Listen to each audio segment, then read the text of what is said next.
உங்கள் பேர் சொல்லுங்கள். வணக்கம், என் பேர் சண்முகம். நாங்கள் வந்து ஒசூர் சார்பாக 9 வருஷமாக சித்தூர் டிஸ்ட்ரிக்ட் முகிலி தேவரகொண்டா ஜலகண்டேஸ்வரத்தில் 50,000 பேருக்கு வருஷத்துக்கு அன்னதானம் பண்ணிட்டு வரோம். 10 டன் கல்யாங்கிரி அறுத்து கொடுத்துட்டு வரோம். இது எதனாலன்னா, அங்கே நான் ஃபஸ்ட்டு நான் மட்டும்தான் போனேன்.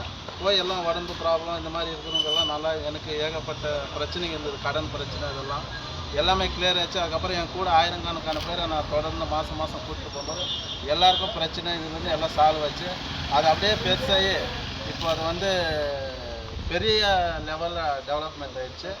இப்போ எல்லோரும் என் கூட இருக்கிற ஃப்ரெண்ட்ஸ் எல்லாம் சப்போர்ட் பண்ணி இன்றைக்கி வந்து வருஷத்துக்கு 2 டைம் 25,000 பேருக்கு 50,000 பேருக்கு அன்னதானம் பண்ணுறோம். பிஸ்னஸ் ரீதியாகட்டும், உடம்பு ப்ராப்ளம் ஆகட்டும், கடன் பிரச்சனை ஆகட்டும், அவங்க வந்து வேண்டுதல் வச்சா 1 மாதம் 2 மாதத்துக்குள்ள அது கிளியர் ஆகும். இது வந்து நான் எதுக்கு சொல்லணும், இது 4 பேர் தெரிஞ்சால் 4 பேருக்கு எல்லோரும் பிரச்சனை தீர்வானதுனால தான் இதை நான் வெளிப்படுத்திட்டு வரேன். இது எனக்காக நான் இது வரைக்கும் யாருக்கிட்டையும் ₹1 டொனேஷன் பண்ணது கிடையாது. அந்த கோயிலுக்காக என் சொந்த காசில் நான் போட்டு பண்ணுறேன். என் ஃப்ரெண்ட்ஸ் விருப்பம் தான் ரைஸு அது இது வாங்கி தராங்க, பண்ணுறோம்.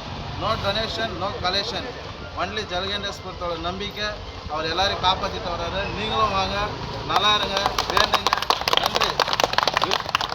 விருப்பப்பட்டா யாராவது கொடுக்கலாம், விருப்பப்பட்டு கொடுக்கலாம். அதே போல் நீங்கள் புதுசாக யாராவது வரணும்னா நாங்கள் வழிகாட்டு தரோம், வண்டி கூட அரேஞ்ச் பண்ணி தரோம். எத்தனை பேர் போகிறீங்க இப்போ நாங்கள் வந்து ஒரு 200 பேர் போகிறோம் சார். எத்தனை வருஷமாக இந்த மாதிரி பண்ணுங்க? 9 வருஷமாக பண்ணிட்டு வரோம். தொடர்ந்து 9 வருஷமாக பண்ணிட்டு வரோம். நீங்கள் அந்த கோயிலில் போய் ஒசூருன்னு சொன்னாவே அங்கே அடையாளம் இருக்குது. அந்த டிஸ்ட்ரிக்டில், சித்தூர் டிஸ்ட்ரிக்டில் ஒசூருனா தான் அடையாளம். என் பேர் அடையாளம் கிடையாது. காரணம் இது ஒரு முற்றுப்புள்ளியை நான் வச்சிருக்கிறேன். ஏன்னா ஒசூருன்றது வந்து அழியாது.